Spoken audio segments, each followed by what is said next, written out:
নমস্কার বন্ধুরা। কোটি কোটি ইপিএফও যে সদস্য তাদের জন্য কিন্তু একটি খুবই গুরুত্বপূর্ণ খবর। কারণ 23শে ফেব্রুয়ারি 2024 থেকে ইপিএফের পক্ষ থেকে একটি নতুন নিয়ম চালু করা হচ্ছে। নিয়মটি সেই রকম কিছু নয়, আপনারা কিন্তু অনেকেই জেনে গেছেন যে পেটিএম যে পেমেন্ট ব্যাঙ্ক সেটা কিন্তু রিজার্ভ ব্যাঙ্ক বন্ধ করে দিচ্ছে বা সেটার উপর ব্যান লাগিয়ে দিয়েছে।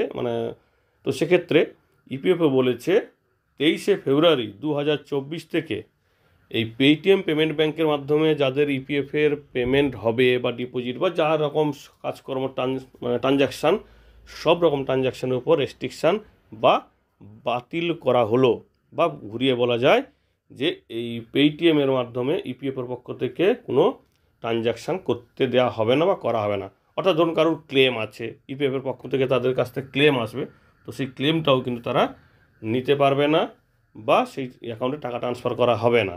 তাকে তাহলে নতুন অ্যাকাউন্টের নাম্বার দিতে হবে এবং সেখানে কাজগুলো কিন্তু করতে হবে। এই হচ্ছে নতুন নিয়ম বা ইপিএফের পক্ষ থেকে যে নতুন সার্কুলার জারি করা হয়েছে, সেখানে কিন্তু পরিষ্কার করে বলা হয়েছে।